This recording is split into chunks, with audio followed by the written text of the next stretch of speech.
And it's not just students that are protesting out here today, but also faculty and staff from other CSU campuses across the state. Behind the scenes of these haunted hallways is the hard labor from many Hollywood studio workers. Many students, parents, and other community members came in through these doors to voice their concerns over the policy. This bill aims to help students within the LGBTQ community, especially trans students, feel more included and will add more diversity to schools. Video Depot is open daily starting at 11 a.m. and they are located on Lyons Avenue. From Santa Clarita, this is Warren Lopez. Chants echo outside the transit maintenance facility as Santa Clarita bus drivers enter its fourth week of protests. The strikes follow after 12 months of delayed negotiations with MV Transportation. So far, little to no progress has been made on the bargaining table. We love our job, all of us love our job, and we just want this to be over with, go back to work, to take care of our passengers, to take care of our families.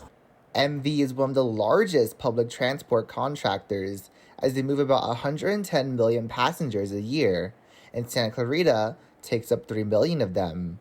The company broke its silence on November 2nd and explained they continue to seek a contract while offering wage increases. The drivers say otherwise and say the company is not bargaining in good faith. Anytime you have to negotiate with a company for over a year and 2 months, it's not in good faith. And in these times, you cannot survive off a 3% raise, which is, if you do the math for 4 years, it's 45 cents. The strikes led to many canceled routes and lines, while the city had to sign an emergency contract with transit systems to give temporary services. Despite no clear end in sight, the drivers will continue to strike on. We all have families. We have families that are needing hospital services and, things of that sort. So, our money's cut short, but it's for the purpose. So, we standing strong.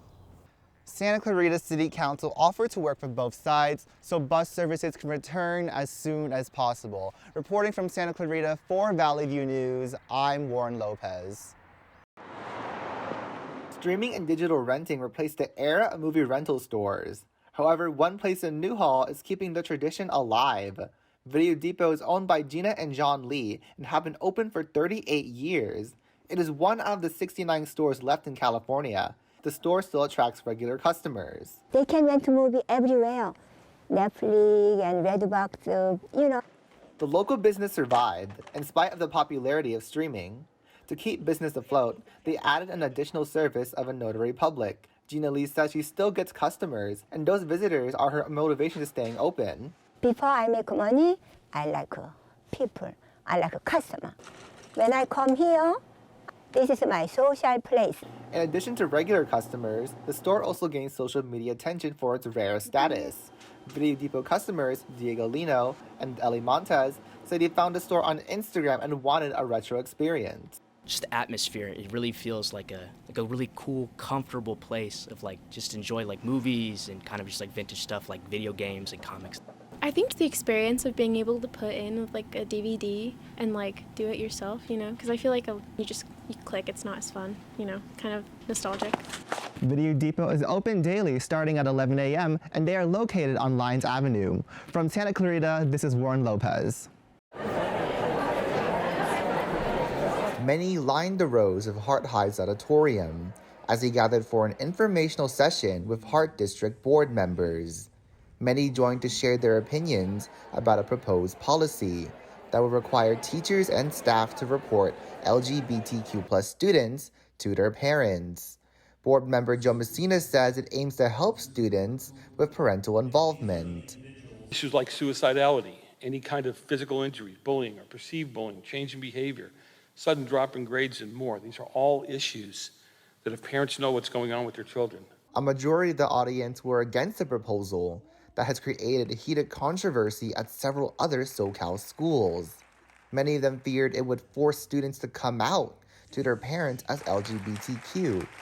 Many opponents say enacting the policy will be dangerous, as some parents may punish their child for being queer or trans. The fact that, they're willing to put kids in that situation even worse, it's they're gonna die. They're gonna die, there's no doubt.